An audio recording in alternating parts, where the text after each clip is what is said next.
Everybody wants to know about the Domenico's Bowl. Well, at the Thursday, November 8th Board of Aldermen meeting, yeah, Mayor Harmison opened up, like I promised you last Tuesday, with a 25-minute sob story. Woe is me about how mean everybody is, and you know how fake news Lake TV is, and Lake Expo's fake news, they even said, and then Alderman Osteen open with this letter he had prepared about, you know, we're all doing the best we can. And I don't disagree with that. But we did waste 30 minutes into the meeting and then opened up with comments to locals. We got compliments from Black and White Roofing, another local applauding the planner and zoning and administrator. A lot of good being done in the city of Osage Beach. I am not going to deny that. There are some amazing things taking place. But Nathan Rennie got up and he spoke and he hit the nail on the head. Because at the end of the day, when it comes to Domenico's Bowl, and even the signs down the street from here at Harmy's Cheese Store, no one really cares that much about the bowl.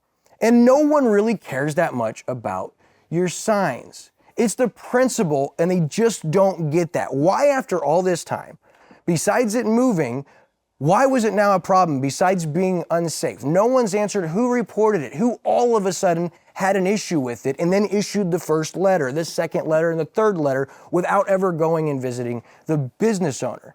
But the real problem is the but not me mentality is why Michael Harmison has become the subject of the scrutiny. He even said, pick up the phone and call me instead of go to Facebook and say these things.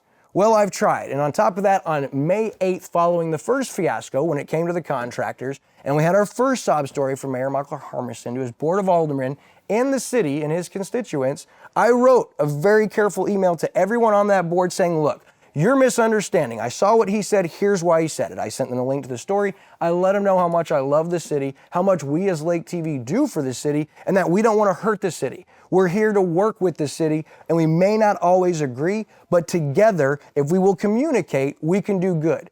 They ignored us. Every alderman, every city employee ignored us. And since that point in time, we have been blackballed, with the exception of Tara Beth, who is the communications director, does an amazing job, and the police department. But outside of that, the city of Osage Beach has essentially blackballed us. So we have to go to Lake Area happenings. We have to go to what people tell us because we don't get the information directly from the city. And at the end of the day, the woe is me mentality is making people more mad because they could have just come out and said, look, we realized there were some issues with our codes and not everyone's aware, including myself as the mayor. I've made some mistakes at my business. And so what we're going to do is consider this a learning experience. We're not going to fine them. We're not going to offer a citation. We're just going to work this out and see how we as a city can be stronger. Wouldn't have taken 30 minutes to do that. And Mayor Harmison would be everybody's favorite person right now.